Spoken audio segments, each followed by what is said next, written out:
My name is Shannon Piller. I'm the Executive Director for Safety and Security with Anderson District 5.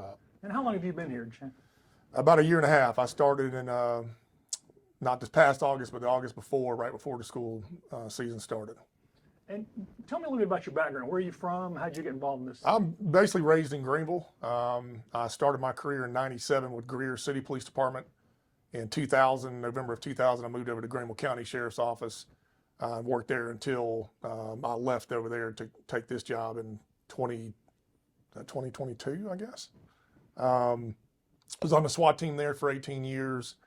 Worked everything from uniform patrol to narcotics investigations was where I spent a good bit of my time, aggressive street patrol units, and I worked human trafficking for 5 years. And then I started on the promotion track of sergeant and lieutenant, where I worked as a warrants unit sergeant on the road again. And then my last assignment was as a lieutenant over the multi-jurisdictional drug enforcement unit. We were talking about this a little bit before we turned the camera on, but growing up, did you ever think you'd one day spend the rest of your life in law enforcement and security? Well, you know, I was one of those ones that even when we did interviews at the sheriff's office, usually one of the first questions is, hey, why do you want this job? Why do you want to get into law enforcement? And I was shocked at how many people didn't have the same answer as me of, well, it's just something I always wanted to do. Literally from a young age, my father was a retired Marine. His two brothers were New York City cops. So I guess it's just kind of in me, but that's all I've ever wanted to do.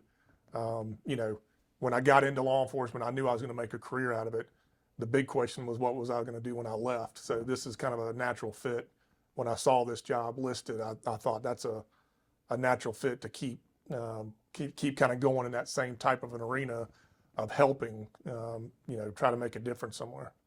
Talk about that transition. From what you did to there, explain what this job is, because I don't think a lot of people understand it.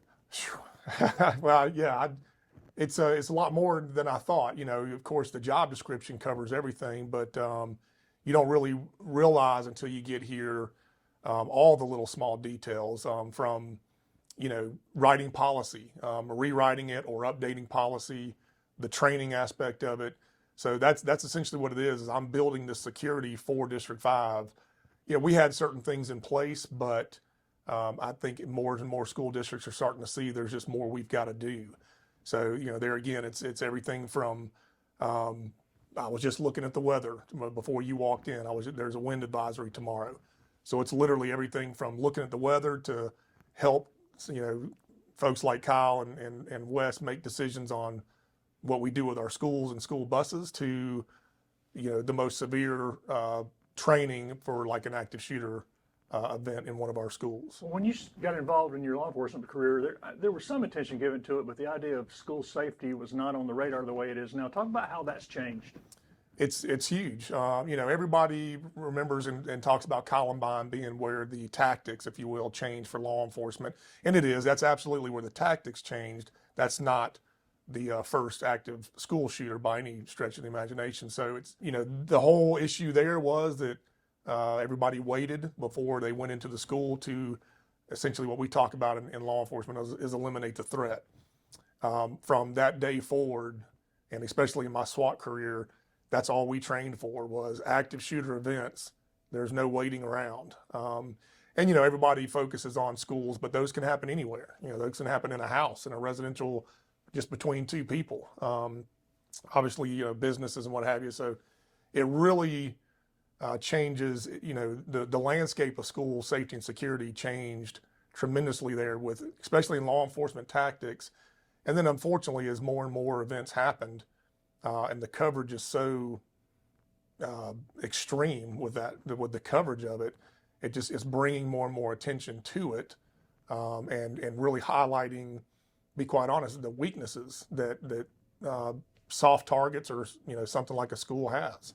With your background, I know you work closely with local law enforcement. Yes. Is that facilitated by your background? Is it easier to work with them since you kind of know what they're doing? Yeah, I mean, I think so.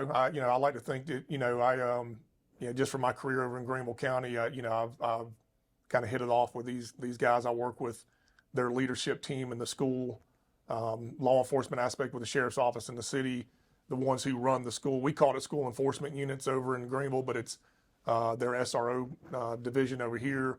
You know, we understand each other, You know, I'm really careful not to step on their toes. I know exactly what they need, and I know that, especially when an event happens, that let them do their job, and then, us as the school district can come in and be guided by them on what we need done, and working together on all that process. But that's a huge piece of it. We work really well with the local law enforcement. They're great. It's a really, really good partnership. Let's talk a little bit about have you found some of the challenges in Anderson School District 5 for safety? One of the big things that I stress is training.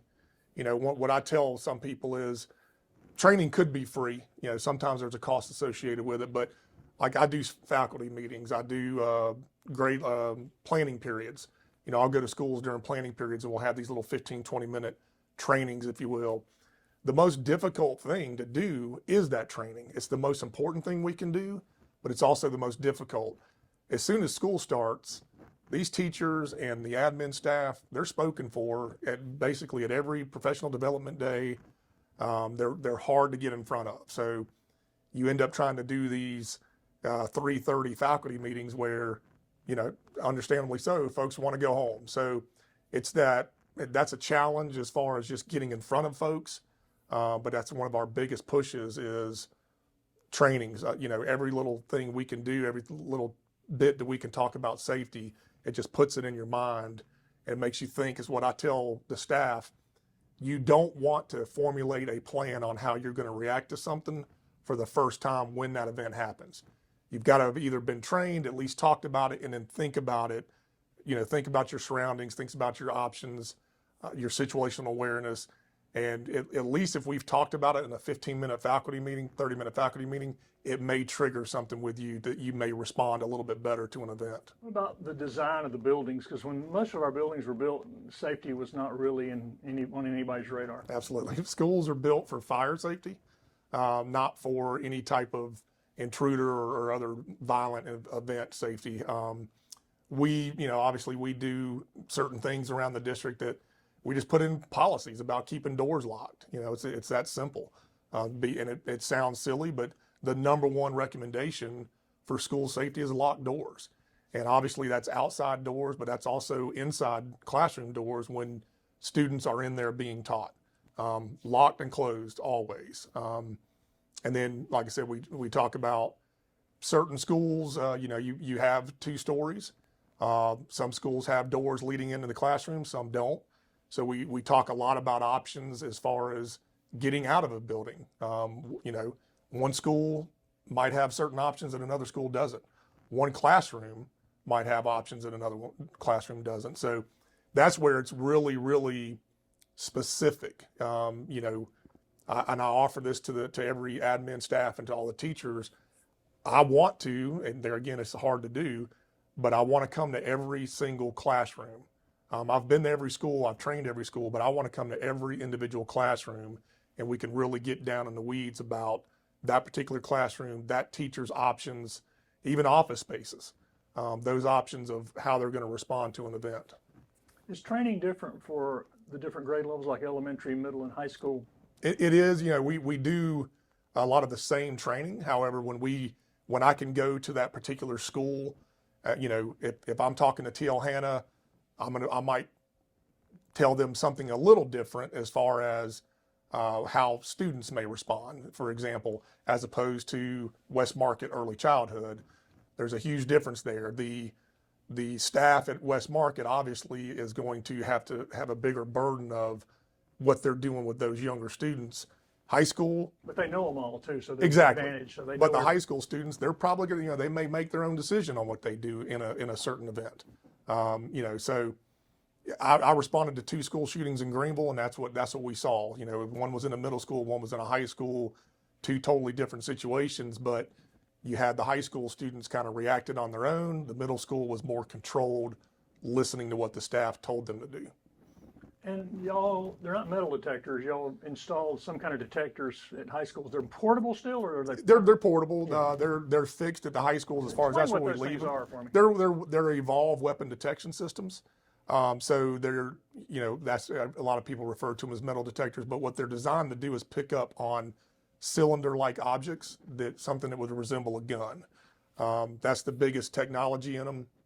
The good thing about that technology is it updates itself. It gets smarter over time. You may not even pay attention to if you go to a certain, I don't know if Clemson's got them, but other professional stadiums, they have these. And the more data that gets put into these systems, that gets put out, nationwide to everybody who has that same system. So over time, they get smarter, but that's what they're looking for. The good thing with Evolve, the reason we liked it, if you come through there and that system picks up on something you've got on you, it'll put a red square around what it's hitting on. So then it's not a guessing game of, we got to search somebody's whole outer clothing. Okay, it's on the backpack. We look in the backpack. Or if it's in a right pocket, what we'll usually do is wand it. And then, if there's a pat down or a search that has to come after that. But, obviously in a school environment, it's a lot of times it's hitting on a backpack. Have you been pleased with it? Have you caught anything coming in like that? Well, this year we've caught over at Westside High School, there was a student that came in with 2 handguns in the backpack. And, it worked like it was supposed to. And I mean, everything worked like it was supposed to. The machine and the staff and the response was wonderful. We're very fortunate that the machine worked and caught that. But like I said, there again, it's getting back to training. If that would have been a search that wasn't done properly, it could have easily been missed. So everything we do gets back to training. We could spend $10 million at every school, do everything that I would love to do, fences, bullet resistant glass, all this great stuff. But one person leaves a door propped, unlocked, lets someone in that shouldn't be in the building. It's all for nothing. So it gets back to training. And on that detector, does it catch like space age pencil holders and stuff? You get some weird. It'll definitely hit on some. There for a long time, it was hitting on glasses cases. There again, Evolve knew that. We just did an update before the Christmas break, and that was one of the items that's supposed to not hit on as much. They've been known to hit on some binders just because of that cylinder type of object. So it definitely hits on some benign, I don't know if that's random items, but there again, it's always looking for that cylinder shape. So, we'd rather hit on something to be on the safe side than not. So. Anything else y'all are doing in an active way to check and promote safety in the schools? You talked about training and. Yeah, we are. I mean, I've got a lot of projects going on. We're everything from numbering classroom, the entire outside of a building. If you think from it as a first responder, if I'm coming to a school, it could be a fire department, it could be EMS, it could be law enforcement for any type of event. But if I'm being told, hey, we're back here on the 600 hallway, if I'm a road deputy, I don't know where that 600 hallway is. So what we call is wayfinding is what we refer to that as. We number the outside windows, we number the outside hallways. That way, when first responders show up, it's a pretty easy, okay, hey, this is where I need to be in the school. We're actually about to implement at Westside, there's going to be a pilot program for a system called Centegix, which is a emergency alert. It's a badge worn by the staff, which is something I wanted required. You probably heard of Raptor during Uvalde. Raptor was an app on the phone. So for an emergency, you had to get to your phone, open it, and then hit the emergency panic button. Raptor has also since gone to a wearable device. But Centegix is a wearable device, and it's a push of a button. There's some things built into it for a emergency notification system. So there again, worst case scenario, teacher or staff member hears something that sounds like a gunshot or sees somebody coming into the parking lot with what they believe to be a weapon. They can initiate that emergency alert.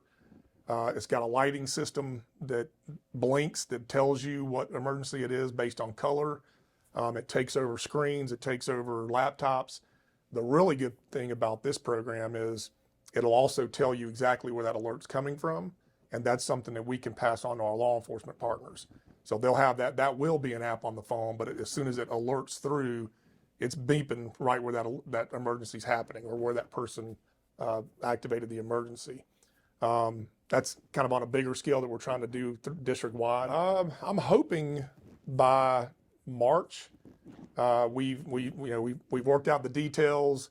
They've just now got to map out the school and put their equipment in the school, and then we'll do some training on how it all operates for that particular school.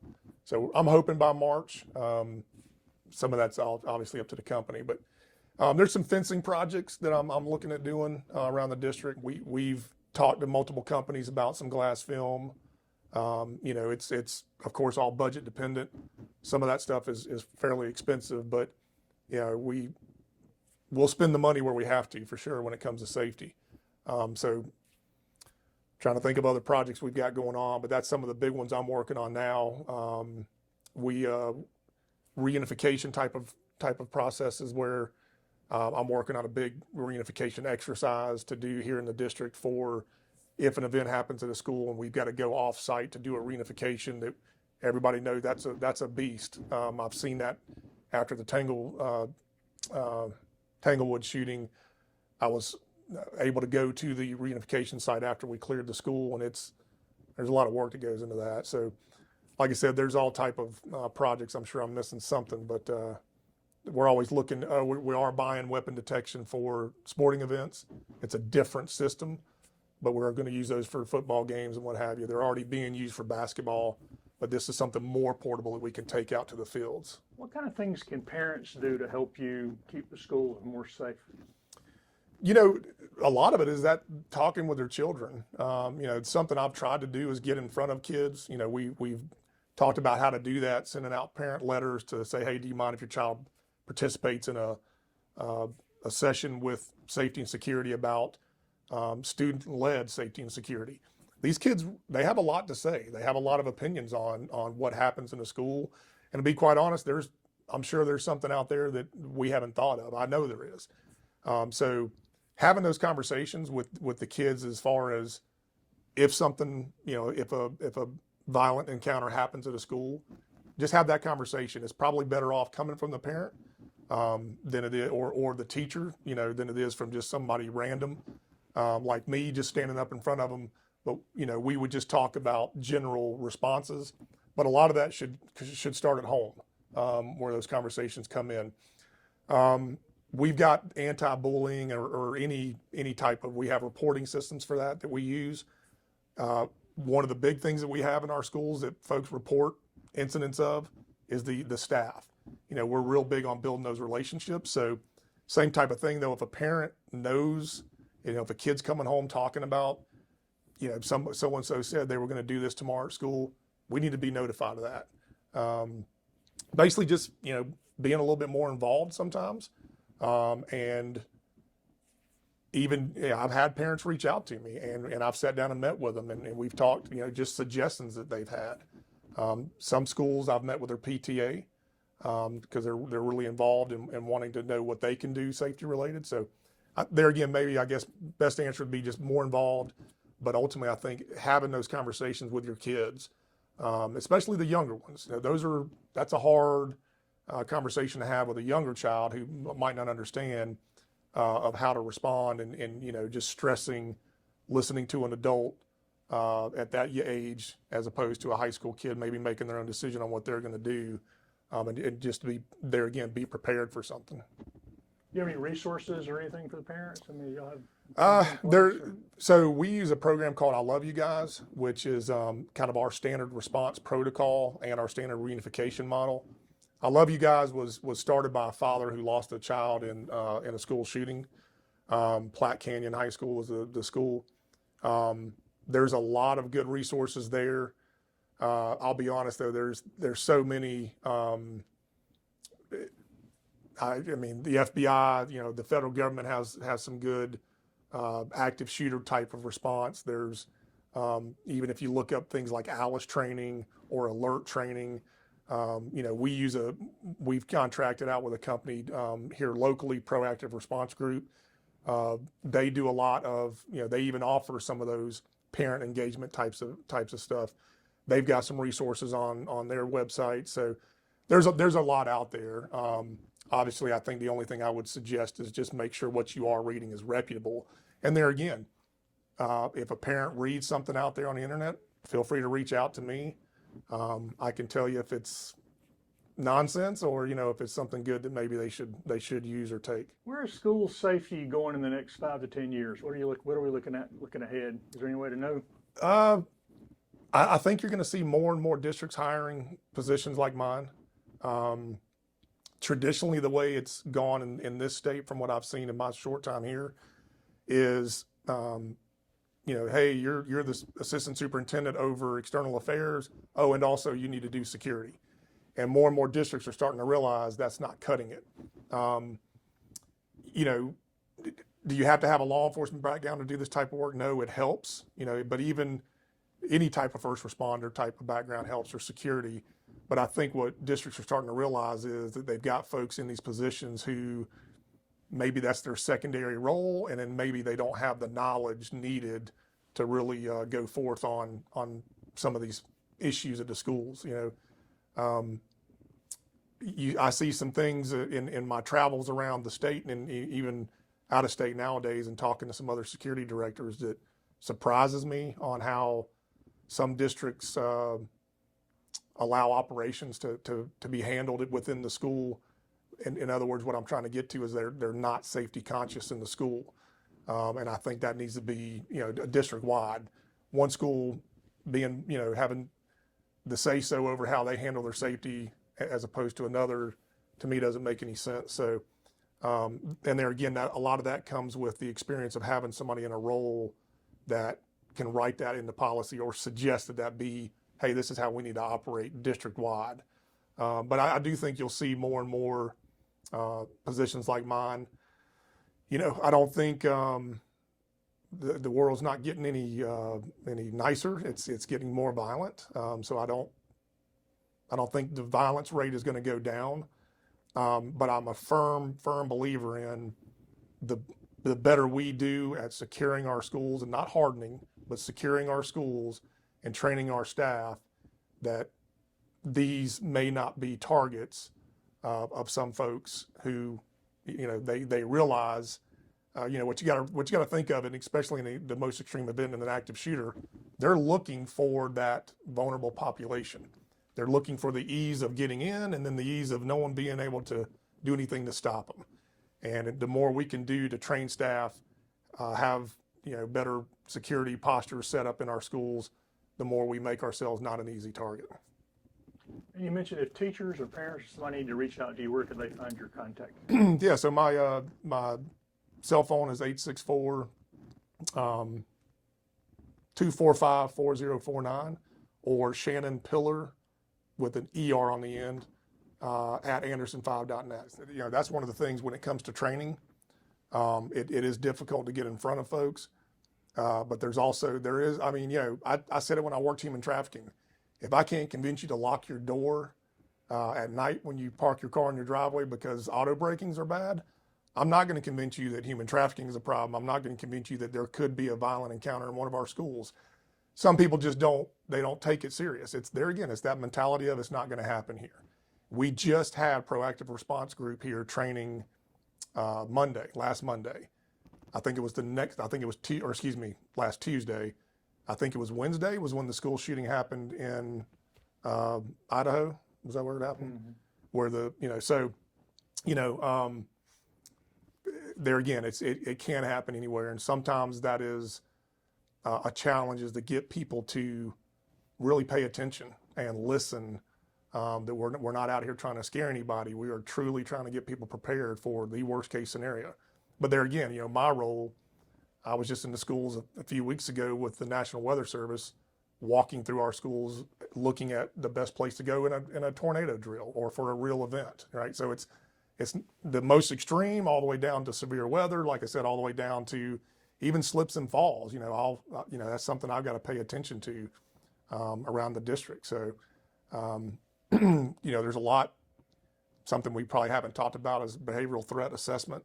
That we really, I'm starting to get more involved in that when it comes to just some of the threats that are made to our school or to individuals. by folks in our district, students obviously. So that's a big piece of something that I think you'll see more and more of is that push towards, almost, and I hate to say this term, but almost preventative to stop something from happening. In other words, recognizing the signs and taking threats serious. Not, little Johnny didn't mean it. We've got to look into everything, and we really have to get, hey, why is this person saying these things? And then it just turns into a whole offering help. If they need help, mental health, or even academics or what have you, but just looking more into that behavioral threat assessment. But anyway, yeah. So sometimes it is frustrating to get people to pay attention to what we are saying and what we're teaching and what we're putting out there. Like I said, have I been in front of every teacher with turnover? Probably not. I've been in front of every school. We've done PD trainings since I've been here. We've done multiple already this year, and we're doing them up until March, which is our next couple of PD days, February and March. So that's the goal, is to get everybody trained and to hopefully hear the message that we're putting out.